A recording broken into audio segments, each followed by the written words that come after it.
함께 볼 말씀은 히브리서 13장 1절에서 17절까지 말씀입니다. 히브리서 13장 1절에서 17절까지 말씀.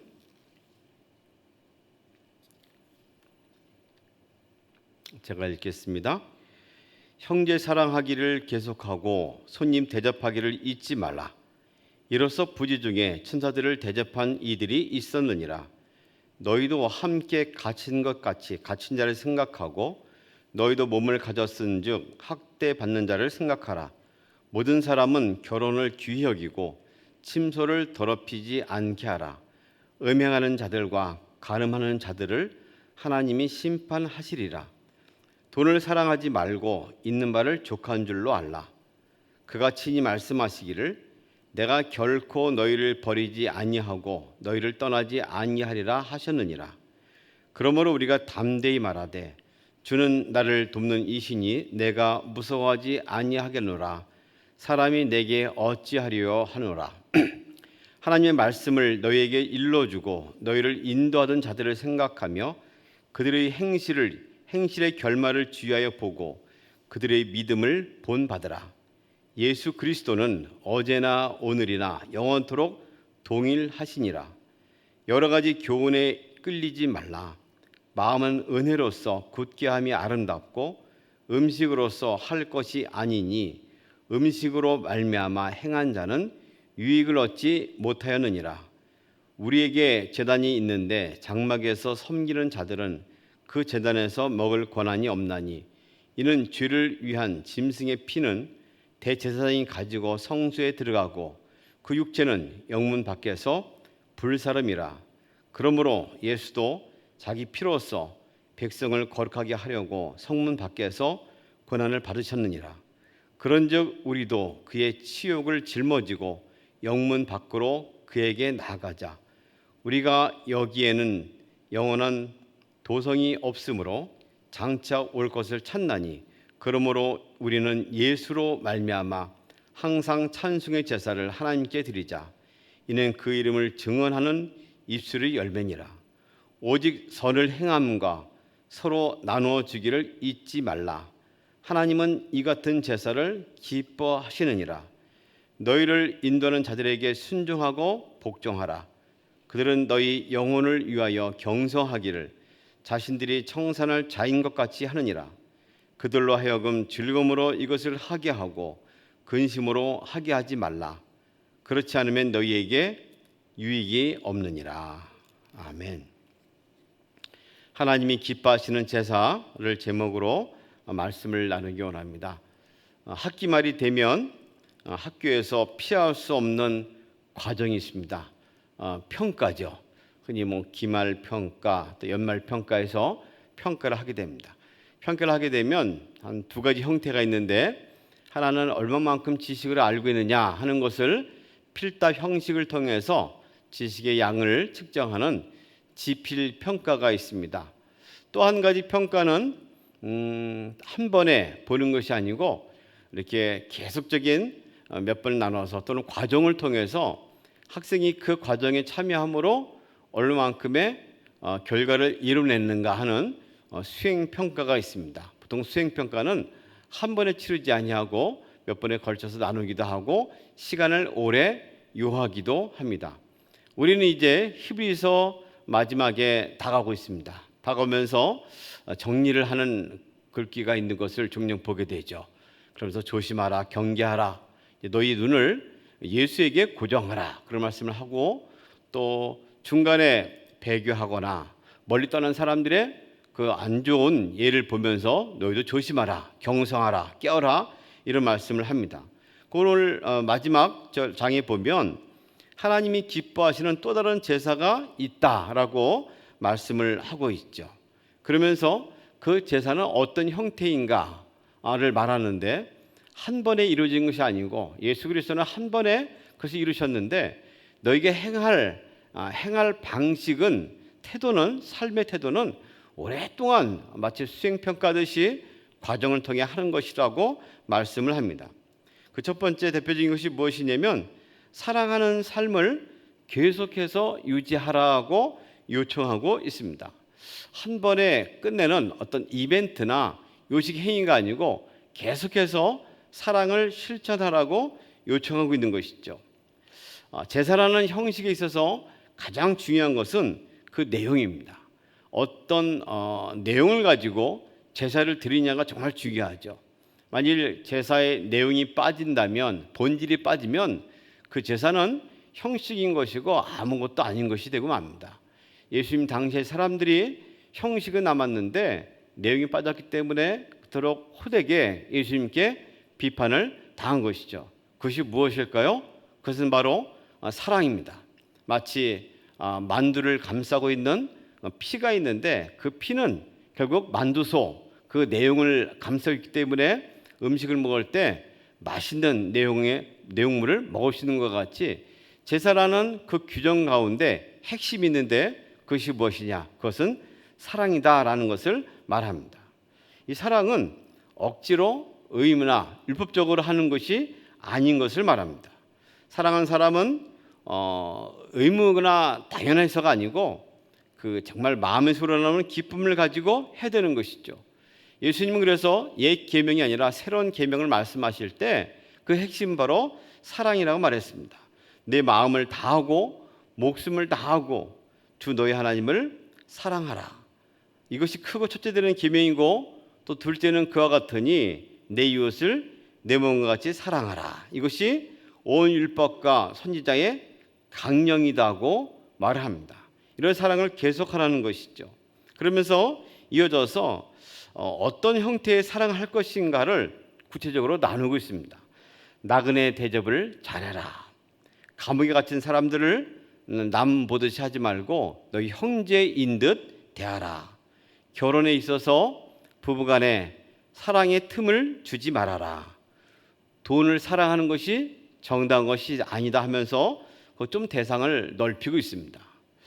나그네 대접에 있어서는 아브라함이 예를 들고 있죠. 그는 남을 대접하는 것을 습관같이 하였습니다. 그 가운데 부지불식간에 자기도 모르게 천사까지 대접하게 되고 이내 큰 유익을 누리게 되었다고 말합니다. 그들은 율법에 있어서 과부와 고아와 나그네를 대접하는 아름다운 풍습을 이어오게 된 것이죠. 그러면서 그 삶 가운데에서 그들이 해야 할 것은 그들 가운데 동떨어져 있고 또 함께 들어오지 못했던 이방인에 대해서도 또는 그리스도인 공동체에 들어오지 않은 사람들을 향해서도 대접하라고 말씀을 하고 있습니다. 함께 믿음 생활을 하다가 감옥에 간 사람들이 많이 있었을 것입니다. 그들을 향해서 나 몰라 하지 말고 내 형제인 것처럼 그들의 마음을 쓰라고 요청하고 있습니다.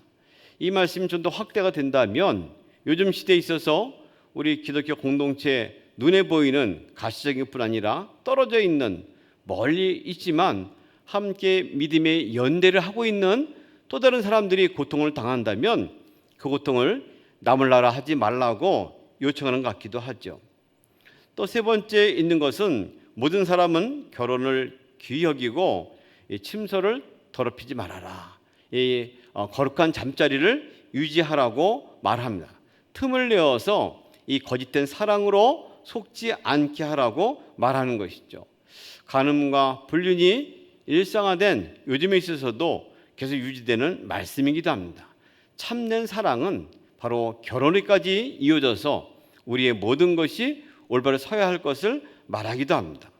국가나 누구가 간섭하지 않지만 주님은 태초 만드신 이 성과 아름다운 것들이 사랑이라는 주님의 사랑에 의해서 오늘 삶 가운데 깨끗하게 순결하게 유지되기를 원하는 것이죠. 또 사랑을 해야 할 잘못된 사랑과 올바른 사랑법이 있는데 돈에 대한 것입니다. 돈을 사랑하지 말고 있는 바를 족한 줄로 알아라. 돈의 노예가 되지 말고 돈의 주인이 되라고 말합니다. 돈의 주인이 될 수 있는 길이 무엇일까요? 진정 우리의 주인이 되신 주님을 바라보라는 것이죠. 주님은 결코 우리를 떠나지 아니하고 우리와 함께 계시며 우리를 끝까지 돕는 이시다 하는 것을 또 다른 성경을 통해서 증언하기도 합니다. 때문에 돈의 노예가 되어서 쩔쩔매지 말고 진정 사랑해야 할 것은 돈이 아니고 오히려 하나님이고 하나님의 능력 안에서 살아야 할 것을 우리에게 요청하고 있습니다. 사랑 실천은 제사의 핵심입니다. 주님에 대한 경외, 또 사랑, 삶의 사랑의 실천이 없으면 그들이 드리는 지금까지 말했던 많은 제사제도는 껍데기가 되고 말 것입니다. 하나님 경외와 그로 인한 공동체적인 사랑은 밀접한 관계를 가지고 있다고 말합니다. 그리고 그들에게 말합니다. 이런 실천을 또 행했던 많은 예가 있는데 그들 가운데 지도자들이 그런 예를 행했다라고 말합니다. 그 지도자들이 이를 위해서 큰 일을 잘 감당했다고 말하는 것이죠. 그러므로 그들의 모습을 본받으라고 말합니다. 7절에 보면 그들이 어떻게 살았고 죽었는지를 너희가 알고 있지 않느냐고 말하는 것이죠. 그 행실의 결말을 보았기 때문에 주위에서 그들의 믿음을 본받으라고 말합니다.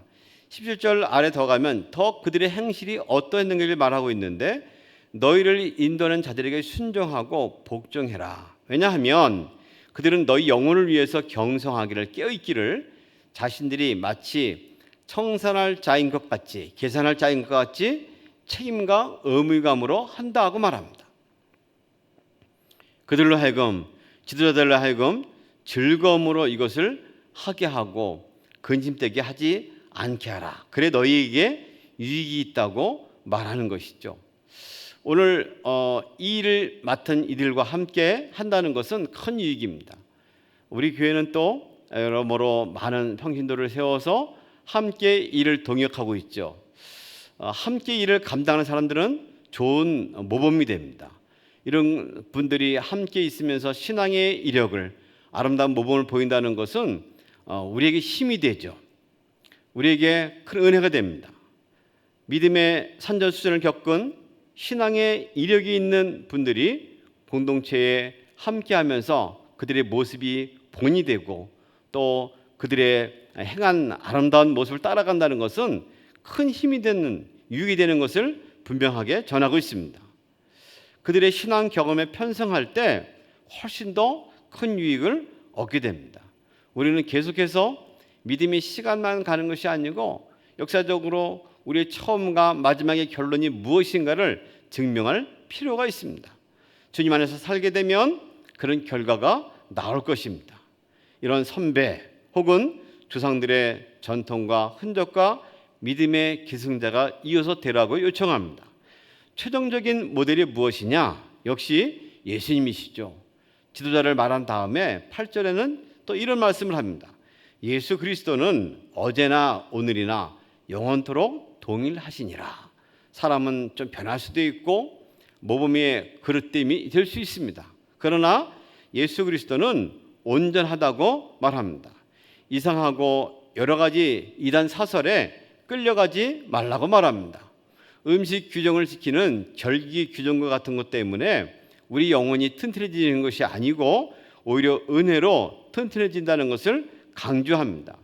단순히 절기에 대한 제사에 대한 음식 규정에 얽매이면 유익이 없음을 말합니다. 예수님은 피로서 지성소에 들어가서 흩뿌려졌습니다.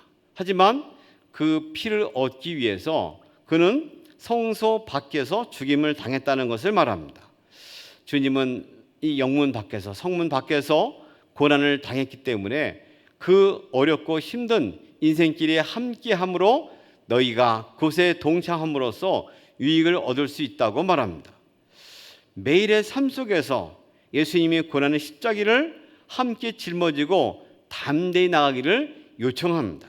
그것은 불신앙의 곳이고 불편한 곳이고 불결이 가득한 곳입니다. 그러나 그곳에서 예수님이 죽으심으로 예수님의 피는 지성소에 들어가서 뿌려짐이 되므로 우리에게 거룩하게 됐음을 분명히 말합니다. 그러므로 우리로 하여금 동참하는 것이 결코 헛된 것이 아님을 알게 하고 힘있게 나가라고 요청합니다.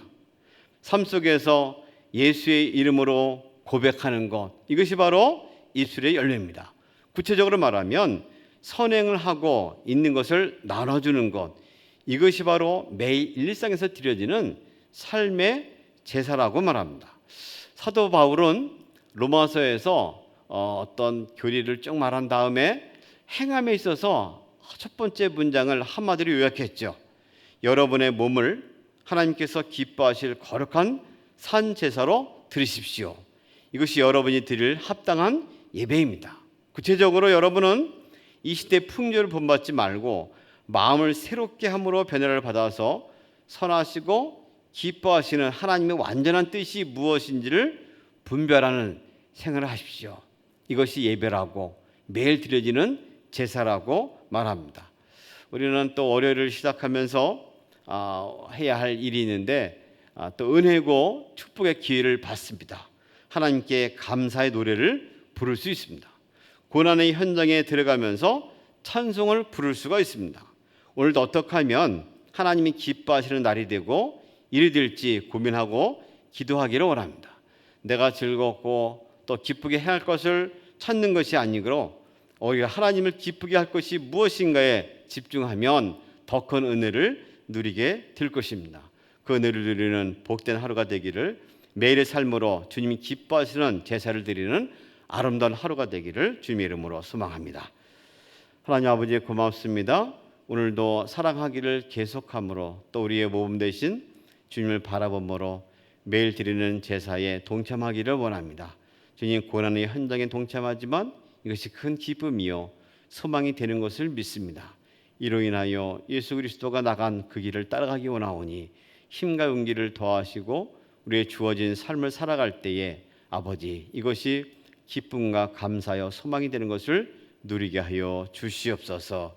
예수님의 이름으로 기도합니다. 아멘.